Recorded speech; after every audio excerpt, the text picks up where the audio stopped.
The Kraven had dominated the galactic stage for 3 centuries, their reputation built on a simple, terrifying truth. They were the only sentient species to evolve on a death world.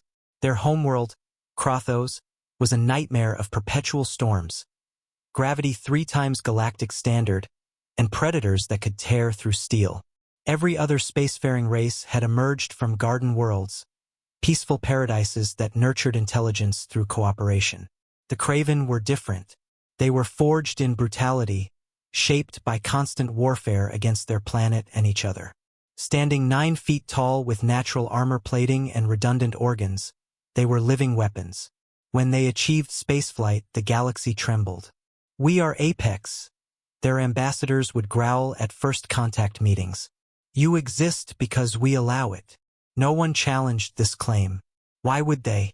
The Kraven's military was unmatched, their soldiers able to survive in environments that killed others in seconds. They wore their Deathworld origin like a crown, extracting tribute from lesser species who evolved on soft worlds. Then humanity arrived. First contact occurred at Relay Station Gamma 7, a neutral trading post. The human delegation looked almost comically fragile next to the Kraven warriors present. Average height, no natural weapons, skin that seemed barely able to contain their blood vessels. The Kraven commander, Thrax, actually laughed. "Another garden world species," he rumbled to his lieutenant. "Look how soft they are. What paradise birthed these weaklings?" The human ambassador, Jennifer Martinez, smiled at the translation. "Paradise? No, we're from Earth. Bit of a rough neighborhood, actually." Thrax's scanner confirmed the human ship's origin point. His laughter died. The readings were impossible. Earth's data showed a Deathworld classification that exceeded even Krothos. Higher background radiation, more diverse predators, seasonal extremes that ranged from freezing to boiling, continental plates that shifted and collided, an atmosphere prone to generating massive cyclonic storms. "Your instruments are malfunctioning," Thrax stated. "No garden species could evolve on such a world." Martinez's smile widened. "Garden species? Oh, you've misunderstood. Earth didn't nurture us. Tried to kill us. Repeatedly. We just refused to die." The meeting dissolved into chaos as the Kraven demanded proof.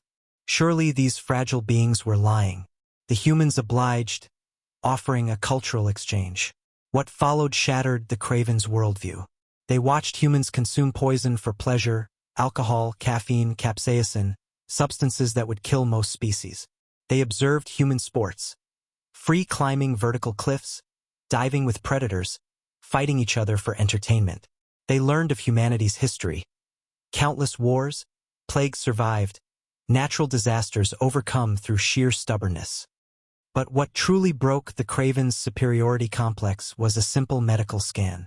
Human muscle tissue, when stressed, grew stronger. Their bones, when broken, healed denser. Their immune systems actively sought out pathogens to destroy. Pain didn't incapacitate them, it made them angry. And their neural plasticity meant they could adapt to almost any trauma and keep functioning. "You're not apex predators," one human scientist explained casually. "You're specialized. We're generalists. Our ancestors were prey animals who decided to become predators. We hunted megafauna by literally running them to death. We survived ice ages by setting ourselves on fire, controlled burns, we called it. We looked at wolves trying to eat us and thought, let's make friends with those." The demonstrations continued. Humans in minimal gear survived conditions that required Kraven to use full environmental suits. Human soldiers, despite being smaller and weaker, defeated Kraven warriors through endurance and tactics. Most disturbing was humanity's psychological profile. Where other species, including Kraven, sought to avoid danger, humans actively pursued it for recreation. The final revelation came when the humans shared their biological classification system.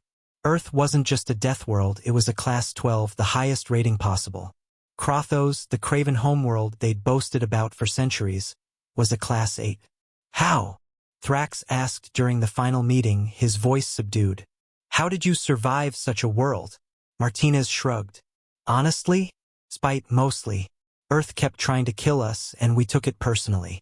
Every extinction event, every predator, every disaster just made us more determined. You evolved on a death world. We declared war on ours and won. The Craven left that meeting forever changed. They'd built their entire identity on being the galaxy's only Deathworlders, the apex species. Now they knew the truth.